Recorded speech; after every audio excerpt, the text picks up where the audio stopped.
Hi, you're on the Reddit Confessions channel. The first thing I noticed was the silence. Not the kind that creeps in before a fight, but the kind that hangs in the air after something awful has been said.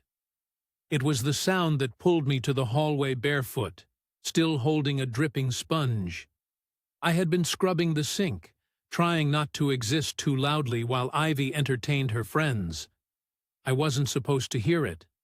I'm only with him out of pity. Who else would want him? Ivy's voice, confident, cold, dismissive. Laughter followed. Then the clink of a glass. My stomach didn't drop. It flipped like the words hit me physically, like her voice reached inside and switched something off. I didn't move, just stood there in that hallway. Soaked sponge in one hand, the other clenched so hard I left fingernail marks in my palm. The voices from the living room kept going. Jokes, own-liners, little stabs disguised as humor, until one voice cut through them. "I would," someone said. Ivy laughed. "You'd what?" "I'd want him." That silence returned sharper this time, like a slap no one saw coming. Then came footsteps, slow, certain. One pair heels on hardwood coming closer. I turned, and there she was. Sloane. She wasn't looking at Ivy. She was looking at me. Not with pity, not with discomfort. Just something else. Like I was human. Like she saw me standing there holding my shame in a kitchen towel. She took another step, reached for my hand. "I'm sorry she said that," Sloane whispered. "But I'm not sorry you heard it." She didn't smile. She didn't cry. She just stood beside me, our hands barely touching. And Ivy, I could hear her shifting on the couch. But for once, she had no words. And I was done pretending I didn't hear the things she never meant for me to hear. Sloane's fingers were still lightly resting against mine, like she wasn't sure if I'd pull away, or if I even knew how to accept kindness after what I just heard. And honestly, I didn't. My hand was frozen. My heart was pounding somewhere in my throat. I wasn't ready for this moment, and I sure as hell hadn't planned on hearing my own wife humiliate me with an earshot. But there we were, me standing in a soggy shirt from cleaning the sink. Ivy, still lounging with her wine glass tilted like she was the queen of sarcasm, and Sloane, her best friend, the one who apparently saw something in me my wife never did. Ivy cleared her throat like she was trying to take back control of the room. "Okay," she said, all fake sweetness and tight smiles. "Can we not make this into some weird after-school drama?" It was a joke. Sloane turned to her slow and deliberate. "It wasn't funny. It wasn't serious." Ivy fired back. "God, it's just how girls talk when we vent. Everyone exaggerates. You really think I don't love him?" She looked at me for the first time since I'd appeared. Her eyes did this thing like they scanned me for weakness before softening. She always knew how to switch tones when it suited her. The guilt trip look, the gentle voice. But I'd heard the real version just minutes before, unfiltered and laughing. "You literally said, 'You're only with me out of pity,'" I replied quietly. "That's not venting. That's contempt." The other women on the couch didn't know where to look. One of them pretended to check her phone. Another took a long sip of wine like that would make her disappear. Ivy shrugged. "You're seriously overreacting." I looked at her, and for the first time in years, I didn't see the woman I married. I saw someone who had been quietly stripping pieces of me away with a smile. I didn't yell. I didn't storm off. I just said what came to me naturally in that moment. "I believed everything you said in private, and now I know I shouldn't have." Sloane didn't let go of my hand. "I think you should leave," she told Ivy. That's when Ivy actually laughed loud and sharp. "You think you can tell me to leave my own house? It's not her house, I said flatly. It's mine. Bought it 3 years before we got married. You just decorated the walls and took the credit. That shut her up. For a moment, Ivy's face went pale. She glanced at her friends like someone would step in to defend her, but no one said a word. The mood had shifted. That casual cruelty she used like perfume, it wasn't working anymore. I let go of Sloane's hand and walked over to the coffee table where Ivy had left her glass. I picked it up, not to throw it, not to break it, just to pour it down the sink. And as the wine drained away, so did whatever was left of my patience. I turned back and said, "If you're only here out of pity, don't stay a second longer." Ivy stood stunned like she couldn't believe I just said that, but she also didn't fight it. She just grabbed her bag, muttering something I didn't catch, and walked toward the door. And Sloane, she stayed. The door closed, and everything was suddenly, terrifyingly quiet again. Except this time, I wasn't the one who needed to break the silence. I thought that once Ivy walked out, the tension in the house would vanish with her. I thought maybe I'd finally feel some peace, like I'd stood up for myself and taken back a piece of my dignity. But that's not what happened. I didn't sleep that night. I sat on the edge of the couch in the shirt I hadn't changed since dinner, just staring at the closed door and wondering how long it had all been fake. I couldn't stop replaying her voice in my head. That smug laugh, that sentence. Who else would want him? And Sloane's voice, cutting through the noise like it had been waiting years to be heard. I would. I didn't know what to make of her. I didn't know if she said it to defend me or because she really meant it. She hadn't left after Ivy stormed out. She stayed for another hour, quietly talking with me about everything I never dared admit aloud. And then, right when the sun was about to rise, she simply said, "Sleep. You need it." And she left. No kiss, no promises, just that. But Ivy came back. Not even 12 hours later, I heard her car pull up. I looked through the blinds and saw her step out, hair tied back, sunglasses covering half her face, and a man I didn't recognize trailing behind her. They were arguing. His arms were waving. Her voice was sharp, desperate. I didn't open the door. She rang the bell, knocked, then started yelling through the door. "Lel, let me in. Please, I just need a minute." He has nothing to do with this, but clearly he did. I opened the door just enough to speak through the gap. "Who is he?" "He's nobody," she said instantly, and that told me everything. He's just someone I've been talking to. But this isn't what you think. Last night was a mistake. I didn't mean what I said." Her eyes darted nervously. The guy behind her looked like he regretted showing up at all. "So, what exactly did you mean then?" I asked. "You didn't mean to say it, or you didn't mean it at all?" She hesitated. That pause was enough. "Loel, please.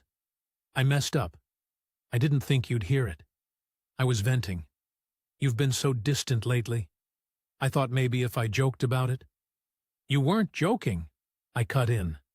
"And if I've been distant, maybe it's because I've been trying not to suffocate under the weight of never being enough for you." She didn't like that. Her lips tightened. "I came here to make things right, not to be attacked. You didn't come alone." "That's not fair," she snapped. "He just drove me." "Okay. It's not like we're care," I said calmly. "You can be with whoever you want. You already are, but I don't owe you a second chance just because your pride took a hit." Her voice broke a little. "So that's it. You're just done." "No, I said you were done. I just finally caught up." And with that, I closed the door. I heard her burst into tears on the other side. And I stood there completely still as the guy muttered something awkward and they walked away. I didn't feel better. I didn't feel worse. I just felt clear. But nothing could have prepared me for what came that night, because Sloane came back, and she brought something with her that would change the way I saw everything, including myself. That evening, I was still replaying everything in my head. The knock on the door, Ivy's face when she realized I wasn't going to beg her to stay, the stranger behind her looking like he'd walked into the wrong argument. I hadn't processed it all yet. I was just floating, moving from one room to the next, like a guest in my own house. Then, just after sunset, I noticed something. A small white envelope tucked between the couch cushions. At first, I thought it was some leftover card, or maybe a receipt from the night before.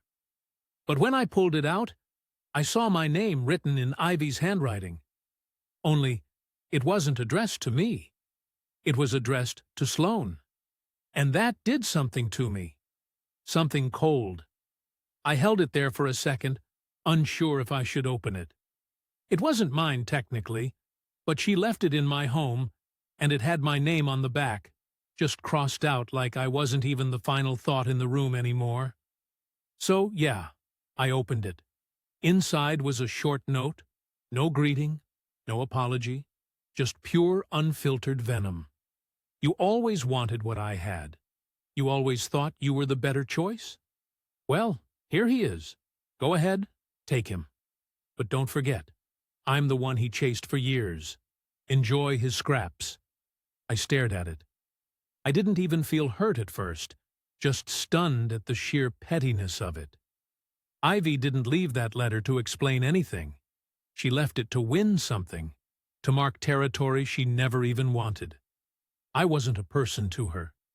I was a prize she didn't want anymore, but also didn't want anyone else to touch. I folded the letter and sat with it for a while. I didn't call Sloane. I didn't text. I didn't know how to feel. What if Sloane really had wanted me all along? Was I just some twisted battleground between two women who used to be close? Was I still a person? Or was I just being passed around like some emotional rebound trophy? That's the part that broke me. It was never about me. It was about control. I could have burned the letter, thrown it out, but instead, I slid it into a drawer in the hallway next to the takeout menus and old batteries and decided I needed to know the truth. So when the doorbell rang 20 minutes later, I didn't hesitate. I opened the door. Sloane stood there, no makeup, hair tied up, holding a small box. Her face was unreadable. "I need to show you something," she said, her voice quieter than usual. "What is it?" I asked, my fingers twitching. She looked at me for a long second before stepping inside. "It's about Ivy," she said, "and it's about what she's been doing for longer than you realize." That was the moment I stopped wondering if I had overreacted, because the box in her hands, it held everything. And the moment she opened it, I finally understood who my wife really was. Sloane walked in slowly, carefully, like she was holding not just a box, but a truth too heavy for words. She sat down without asking and placed the small cardboard container on my coffee table. For a second, neither of us spoke. The silence between us wasn't awkward. It was dense, charged. Whatever she was about to reveal wasn't casual, and I wasn't ready. "I didn't want to be the one to bring this," she finally said. But Ivy gave me no choice. She opened the box and pulled out a stack of printed photos. Not digital, actual prints, like she went out of her way to have them developed. My stomach sank before I even saw what was on them. She handed me the top photo. Ivy was on a bed, half-dressed, holding a wine glass. She wasn't alone. The man beside her wasn't the guy from the driveway. He wasn't anyone I recognized, but it didn't matter. His hand was on her thigh. Her eyes were locked on his like she hadn't thought of me in years. The timestamp on the bottom corner. It was the exact weekend she told me she was visiting her sick aunt in Arizona. I looked at the next one, then the next, each more damning than the last. Hotel balconies, poolside drinks, kisses, laughter, a vacation she had supposedly taken alone to reset and clear her head. "Why do you have these?" I asked, my voice brittle. Sloane's expression didn't change. "Because she sent them to me." That made me look up. "She meant to brag," she said. "Said she finally found someone exciting. She thought I'd be jealous." My brain couldn't process all of it at once. "Ivy sent these to Sloane as some kind of power move." "Why would she think you'd care?" I asked, though the answer was already crawling up my spine. Sloane hesitated. "Because I did care. For a long time, before you and Ivy ever dated, I had feelings for you. But I stepped back, because you chose her. I never wanted to interfere. I felt like the floor had just tilted beneath me. You never said anything. I didn't want to be that person," she replied. "And when I saw how she treated you, I thought maybe one day you'd figure it out on your own. But when she sent me those photos, that wasn't just cruelty. That was a declaration. She wanted me to know she never cared about losing you." I stared at the table. The pictures now fanned out like a sick memory game. It wasn't just betrayal. It was strategy. A campaign of humiliation. "So, what now?" I asked, not even knowing who I was asking the question to. "Sloane, the universe, myself." She leaned forward. "You decide." She made her move. "I'm just here because I won't let her break you down anymore." There was no kiss, no grand confession, just the truth between us. Ugly, raw, undeniable. And for the first time, I realized the problem wasn't just that Ivy didn't love me. It was that she enjoyed not loving me. And I had no idea what she would try next. But something told me she wasn't finished. Not even close. I stared at the photos scattered across the table again, but they didn't even register anymore. Sloane had pulled the curtain back on something far darker than infidelity. Ivy didn't just cheat. She used her betrayal as a tool to hurt, to dominate, and worst of all, to mock me in the process. Those prints were trophies. She wanted Sloane to see them, knowing full well what her reaction would be. And me, I was never supposed to know. I was meant to stay clueless, loyal, soft, the backup plan in case her fun didn't work out. But there was more. Sloane reached into the box again and pulled out a small black notebook. It was worn, leather-bound, and tied with a thin strap. She used to carry this everywhere. "Left it at my place after one of her wine nights," Sloane said quietly. She placed it in front of me. I hesitated. Part of me felt like I was about to trespass, but another part, the part Ivy had stomped on, needed answers. I opened it. The first few pages were innocent. Quotes, notes, to-do lists. But then it changed. Paragraphs, names, dates, journal-style entries that chronicled her emotional phases. That's what she called them. One page started with, "He cried again." I don't even remember what about, probably nothing. I don't think he realizes how weak he looks when he does that. Another read. "Sometimes I test him just to see how far I can push. He always folds. It's fascinating." And then this one. This one burned into my brain. "I let Mara flirt with him once just to watch him squirm. He got so flustered. He thinks it was accidental. It wasn't. Sloane would have been a better match for him, and I think he knows that. But he chose me, and I love making him regret it, silently." My hands shook. Sloane sat across from me, looking down, her face unreadable. "She did this to you on purpose," she whispered. "You didn't fail. You were targeted." I couldn't speak. I had always blamed myself for the distance, for the silence between Ivy and me. I thought I was too sensitive, too needy, not man enough. I spent years trying to fix things she was deliberately breaking. The doorbell rang. It was like a lightning strike in the middle of my storm.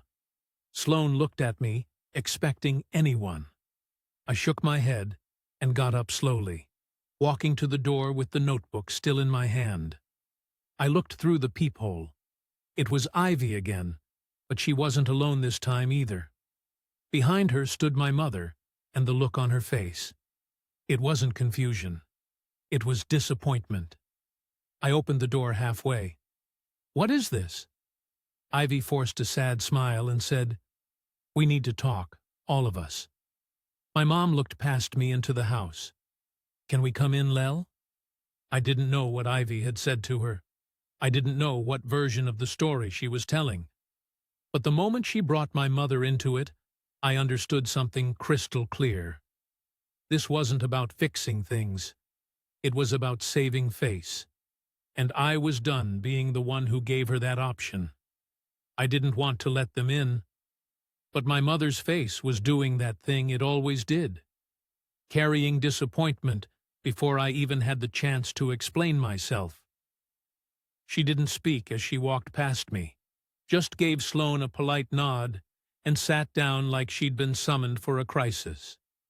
Ivy followed behind her, composed and rehearsed, like she had already decided how the script should go. "I just want to clear the air." Ivy started sitting down directly across from me like we were at a mediation session. I made mistakes. We both know that. But dragging other people into it, spreading lies, that's not fair to anyone. I blinked slowly. Lies. She shot a look at Sloane, then back at me. "You really think she's doing this because she cares about you?" "Lowell, she's always had something to prove. You were just a way to win." Before I could even respond, my mother chimed in. "Ivy told me you've been emotionally unwell lately, Lel. She said you were being influenced by outside forces." "Outside forces?" Like my own sanity was under investigation. "I'm sorry," I said, standing up. "But you think I imagined the photos she sent to Sloane, or the letter, or the journal where she bragged about breaking me down over time?" Ivy laughed, a dry, fake chuckle that didn't reach her eyes. "He's spiraling," she said to my mother.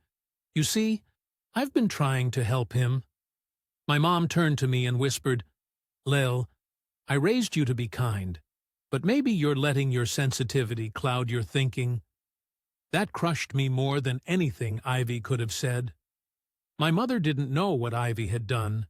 She hadn't seen the proof. And Ivy was using that, manipulating her version of me, the one who always struggled to assert himself, to paint a picture of fragility and weakness. But Ivy wasn't done. She pulled something out of her purse, papers, official ones. "I've already spoken to an attorney," she said calmly. "If you want to end the marriage, let's do it the proper way, cleanly.